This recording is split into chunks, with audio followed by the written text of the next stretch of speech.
et à l'heure actuelle, eh bien, les Israéliens ne commentent pas la mort de Ismaël Haniyeh. Il s'agit bien sûr d'une frappe attribuée aux Israéliens sur sa résidence à Téhéran, alors que le chef du bureau politique du Hamas venait d'assister à la cérémonie d'investiture du nouveau président iranien. Ismaël Haniyeh, depuis le 7 octobre, c'était l'une des cibles principales des Israéliens.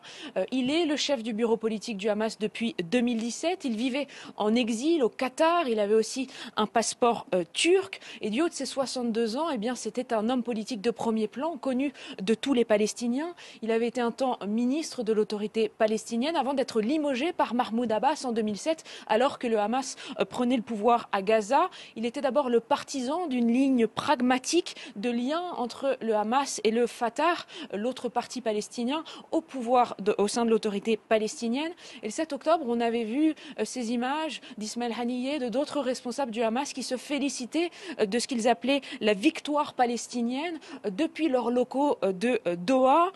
En mai, le procureur de la Cour pénale internationale avait demandé que la Cour délivre un mandat d'arrêt contre lui ainsi que contre d'autres dirigeants du Hamas pour son rôle présumé dans les massacres du 7 octobre. C'est donc une cible importante parmi d'autres pour les Israéliens, un homme politique de premier plan dont la mort est désormais confirmée.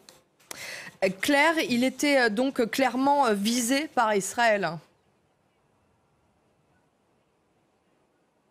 Oui, les Israéliens, dès le 7 octobre, ont dit qu'ils tueraient un par un tous les responsables des massacres du 7 octobre, où qu'ils soient dans le monde, répète régulièrement le Premier ministre Benyamin Netanyahou. Et en ce sens, Ismaël Haniyeh, numéro 1 de la branche politique du Hamas, était bien sûr une cible, même si vraisemblablement il n'est pas l'un des plus grands responsables des massacres du 7 octobre, qu'on attribue plutôt non seulement à la branche armée à Gaza, mais aussi aux chefs du bureau du Hamas qui sont directement à Gaza, puisqu'on le répète, Ismaël Haniyeh était en exil depuis des années maintenant.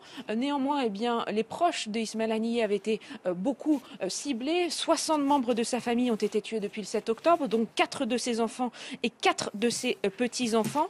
Et eh bien, ces dernières semaines, Israël peut se targuer de plusieurs victoires puisque Israël a multiplié ses assassinats de premier plan. Hier soir, on en parlera un peu plus tard, dans la banlieue sud de Beyrouth, le numéro 2 du Hezbollah a été ciblé. Le 12 juillet, c'était Mohamed Daïf, le chef de la branche armée du Hamas, même si à l'heure actuelle sa mort n'est toujours pas confirmée. Et puis il reste aussi bien sûr Yahya Sinwar, le chef du Hamas à Gaza, qui lui, selon les Israéliens, se terre dans les tunnels depuis le 7 octobre. Il n'a tout simplement pas été vu depuis les attaques meurtrières du 7 octobre.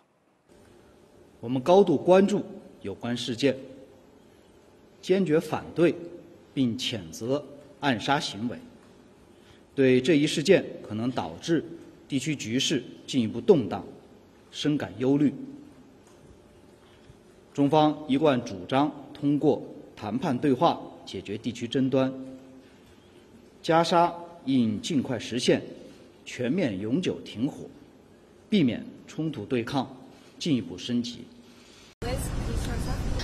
Can you confirm if Israel is behind the strike that killed the senior Hamas leader in Tehran? And did you get any warning that this was going to happen? I don't have anything for you on that. And we certainly have heard the reporting, but I don't have any additional information to provide. Yeah, you know, I said I don't think war is inevitable.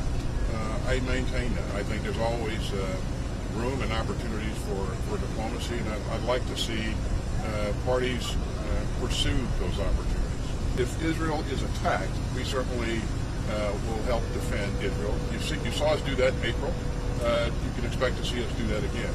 But we don't want to see any of that happen. We're going to work hard to make sure that you know we're doing things to help take the temperature down and address issues through diplomatic means.